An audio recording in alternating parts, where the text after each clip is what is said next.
Hello, everybody. Get off my lawn cars. I'm Dan. Welcome in. And this is part two of my NBA 2025-26 season preview. And what I'm going to do today is look at an all league pass team.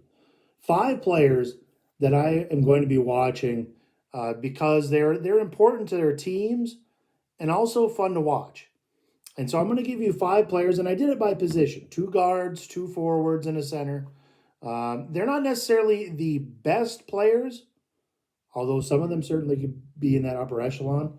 But they're players that I'm just kind of curious to see how they're going to play, especially how they're going to start the season. They're all really important players to their teams. And so if they get off to a good start, then more than likely their teams are going to get off to a good start. These are players that are all part of teams that are potential playoff teams. And so let's take a look at these five. All right, our first guy at guard is Desmond Bane.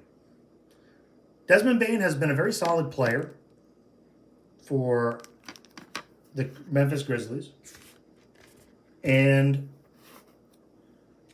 he is playing with a new team this year. That is the Orlando Magic. Bane's been really solid over the years. His career stats are 18 points, 5 rebounds, 4 assists. The Orlando Magic brought him in for one specific purpose, one specific skill, and that is he shoots a 3-point shot at a very high rate. His career 3-point percentage is 41%. Last year, the Orlando Magic was dead last in the league in 3-pointers made and 3-point percentage. Okay, they shot 31.5% from the 3-point line. They made 500 less threes than the number one team when it comes to 3-point shot. And so Orlando brought him in. He's a tough defensive player as well.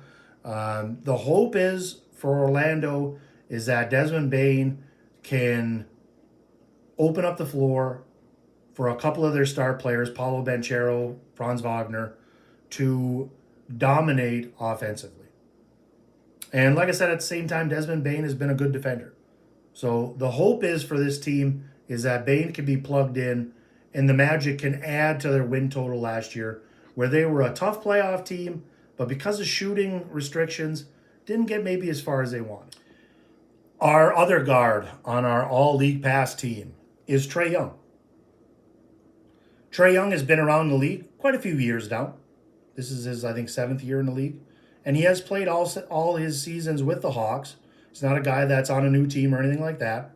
But Trae Young is on a team that has been kind of flat in the last couple years. Early in Trae Young's career, they made the Eastern Conference Finals. Since then, they've had very little playoff success. And Trae Young has had terrific stats. He is not a bust. You know, he has averaged 25 points and 10 assists throughout his career.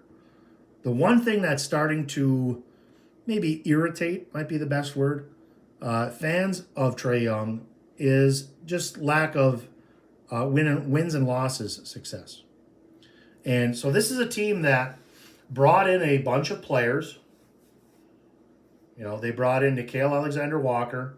They brought in Luke Kennard. They drafted Asa Newell. This is a team that the Las Vegas folks have at 46.5 wins. Last year, the Hawks won 40 and did not make the playoffs. And so for them to make that jump, you know, where maybe Trae Young doesn't have the huge stats, maybe instead of scoring 25 points, he scores 20. You know, maybe his assists go from, he led the league last year with I think 11 or 12 a game. Maybe those bump up a little. And maybe the Hawks have some success. The East is wide open because of injuries with the Celtics, Jason Tatum, and the Pacers with Tyrese Halliburton. So some team has to fill that void. I think it will certainly be the Pistons, in my opinion. And I also think that the Hawks could be one of those teams that busts through. 46.5 is not ridiculous. And so Trae Young is a guy that runs that team. He's their point guard, and if he has a great year where he steps up his game to, you know, and they win more games, that could happen. So Trae Young's a guy I'm watching. At number 3, this is a guy that is up at the top, at the very tippy top of the great players in the league. But he had a very interesting spring, and it'll be very interesting to see what's going to happen this season. And that guy is Luka Doncic. Doncic was traded from the Dallas Mavericks to the LA Lakers in the spring. Huge deal, caught everybody by surprise, including me. I'm a huge Lakers fan. And the talk of the summer, especially early on when the Lakers got bounced out of the playoffs, is Luka's not in shape. I listen to podcasts, watch NBA stuff on TV. A lot of people bagging on Luka because he wasn't in shape. Mavericks thought that they couldn't win with him, couldn't get to the next level. That's why they traded him, and that was all somewhat fair criticism. And then Men's Health magazine came out late in the summer, and Luka Doncic was on the cover, and he did not look like the Pillsbury Doughboy that we saw in the spring. He looked in shape. He looked focused. He looked ready. And, this might have been the motivation that Luka needed to take his game to the next level. Now, keep this in mind. 2 years ago, Luka averaged 34 points, 9 rebounds, and almost 10 assists a game. Not for a week, not during the playoffs, the entire season. And so that's the kind of guy you can get when you have Luka that is in shape and motivated. 34 points, 9 rebounds, almost 10 assists, 9.8 assists. That was 2 years ago. That was not, 5 years ago and a lot of injuries since. No. So this is a guy that I'm going to be watching for a lot of reasons. I'm a Lakers fan. But Luka's going to be the guy in LA. LeBron is injured, sciatica. That's a very painful injury. When he comes back, he's not going to be the number one guy. It's going to be Doncic. And I'm very curious to see what we're going to get with Luka. Can Luka lead the Lakers like he did with the Mavericks? This is also something that happened 2 years ago where he led his Mavericks to the finals, where they lost to the Celtics. But to get that team was not a super talented team around him. But for him to get that team to the NBA Finals out of the West was pretty impressive. And so skinny Luka is our guy at one of the forward spots. Our other forward spot is a guy that I've been waiting for a couple of years to see what he can do in the league, and that's our guy Cooper Flagg. The Dallas Mavericks, of course, traded Luka to the Lakers. We just talked about that. And fortunately for them, drew the number 1 draft pick in the draft lottery. And this year, it was a no-brainer. It was Cooper Flagg. Flagg has been a dominant player at his level for the last couple of years. 2 summers ago, he played as a 17-year-old against the U.S. Select National Team in scrimmages and more than held his own. And last year, as an 18-year-old, he wasn't even 18 when the season started, was the best player in college basketball at Duke. And so Cooper Flagg is very intriguing to me because I'm not sure where the ceiling is with this guy. I know Cooper Flagg is going to come in and be a very, very good player. But where is the ceiling going to be? 3 years from now, is he a 25-point, 10 rebounds, 6 assists guy? Is he a guy that scores 18 points and 5 rebounds, 5 assists? I'm not sure. I don't know where the ceiling's at, but we're going to find out. He's a guy that works extremely hard at his game. He's a guy that takes on all challengers. I like that.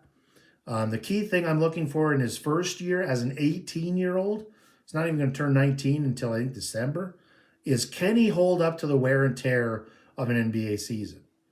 That is going to be interesting. Generally speaking, young rookies might play well at the start of the year and then hit what's called a rookie wall in the last 20 games of the season. We'll see where Cooper Flagg is. He did get drafted by a team that is pretty good already. The Mavericks were 2 years away from being in the finals. So he wasn't drafted by a 15-win team that is hopeless. He goes to a team that has Anthony Davis, who's a terrific player, and plus they have a lot of really good role players around him. So he didn't go to a bad situation. It's going to be interesting to see if Cooper Flag is going to be the center point of this team year one. I'm very curious to find out and what numbers he's going to put up. So Cooper Flag is my other forward. Finally, my center. And my center is a guy that had a lot of publicity coming into the league and has played up to it. The only thing that's a concern, and it goes back to last year, was health. The guy missed a lot of the season, the second half of the season with injury, and that guy is Victor Wembanyama. And Victor Wembanyama, he is what's talked about in the NBA circles is a unicorn. This is a guy that you don't see a lot of these kind of guys. He's a 7'5" player that plays terrific on both ends. He's a defensive terror. He's a guy that probably would have won Defensive Player of the Year, but missed too many games.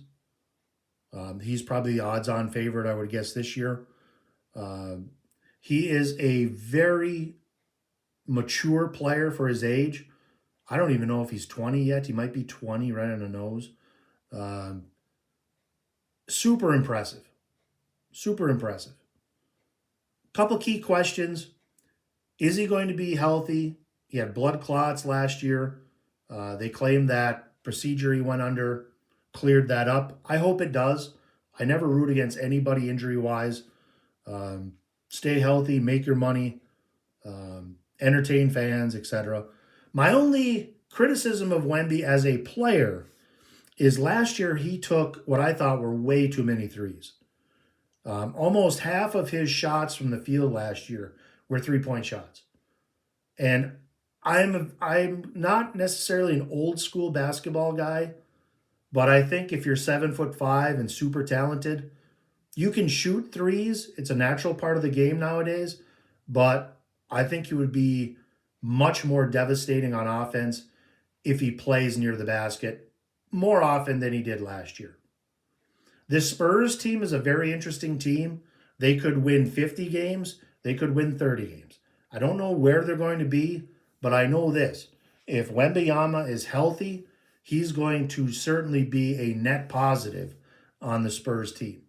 And so Wemby is my center to watch this year.